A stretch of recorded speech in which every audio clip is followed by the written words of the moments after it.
Shalom Bapak Ibu sahabat Galilea yang diberkati oleh Tuhan Yesus. Jumpa lagi bersama saya Pendeta Rusli Monoarfa.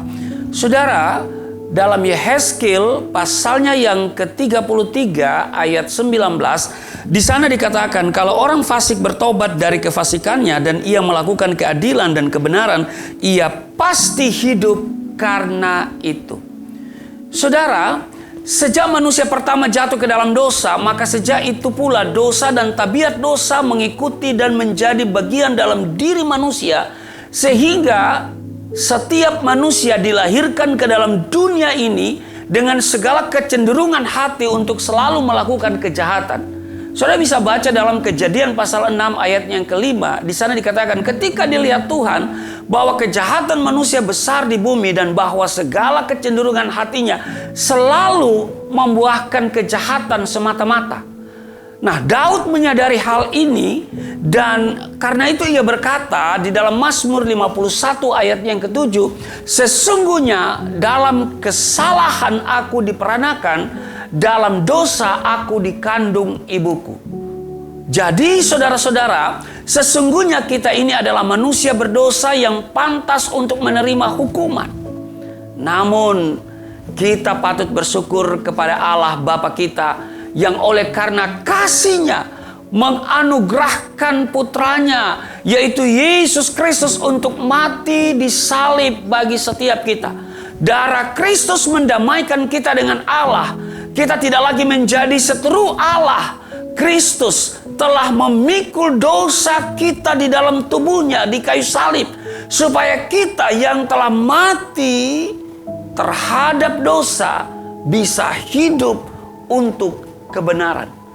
Itu saudara baca di dalam 1 Petrus pasal 2 ayat 24 dikatakan, telah memikul dosa kita di dalam tubuhnya di kayu salib, supaya kita yang telah mati terhadap dosa hidup untuk kebenaran. Saudara, setelah menerima anugerah keselamatan, kita harus dengan sungguh-sungguh hidup dalam pertobatan. Kita harus bertobat dari dosa. Kita tidak dapat menerima anugerah Tuhan lalu tetap tinggal dalam dosa. Karena Tuhan telah mencurahkan anugerah-Nya sewaktu kita masih berdosa. Dan kini kita diampuni dosa, disucikan dosa kita. Bahkan kalau sudah baca dalam Roma pasalnya yang ketiga ayat 24, kita dibenarkan dengan cuma-cuma oleh penebusan yang dilakukan oleh Yesus Kristus.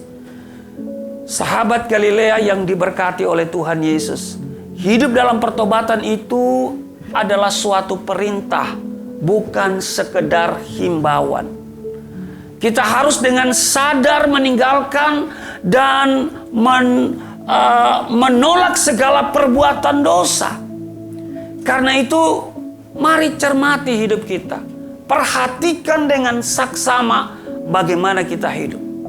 Hal-hal apa yang sekiranya akan menyeret kita lebih jatuh lagi ke dalam dosa?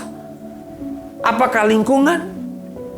Mungkin tontonan atau bacaan yang negatif, serta pergaulan kita. Sebab itu dalam 1 Korintus pasalnya yang ke-15 33, pergaulan yang buruk merusak kebiasaan yang baik. Siapa yang bergaul dengan orang bijak menjadi bijak, tetapi siapa berteman dengan orang bebal menjadi malang. Demikian Amsal 13 ayatnya yang ke-20. Semua perbuatan daging, kalau saudara baca dalam Galatia pasal 5 ayat 19 sampai dengan 21, harus ditinggalkan. Kita harus berhenti berbuat dosa dan menghindarkan diri dari jebakan dosa itu. Sahabat Galilea yang diberkati oleh Tuhan Yesus, kita memang masih hidup di dunia yang penuh dosa.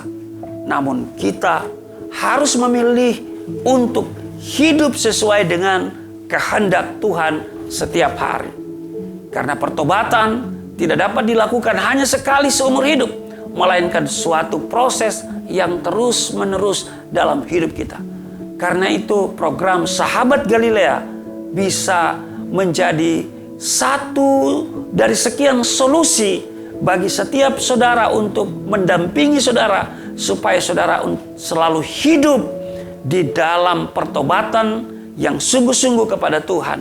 Karena di dalam program Sahabat Galilea, saudara mendengarkan firman Tuhan, saudara menyimak firman Tuhan setiap hari, sehingga dari waktu ke waktu kita semakin berkenan kepada Tuhan.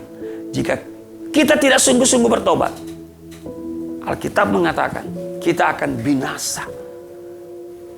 Karena itu saudaraku yang kekasih, ambil keputusan untuk hidup bersama Tuhan. Ikuti apa yang Tuhan nyatakan di dalam firman-Nya. Maka kita akan melihat hidup kita akan diubahkan. Tuhan Yesus memberkati. Terima kasih Tuhan. Pada kesempatan ini kami diingatkan untuk kami mau bertobat sungguh-sungguh. Kami bukan lagi orang berdosa, tetapi kami orang yang sudah dibenarkan. Maka kami mengambil keputusan hari ini untuk hidup benar sesuai dengan kebenaran firman Tuhan. Karena Engkau adalah jalan kebenaran dan hidup, maka kami mengikuti Engkau dengan sungguh-sungguh. Di dalam nama Tuhan Yesus, haleluya, amin.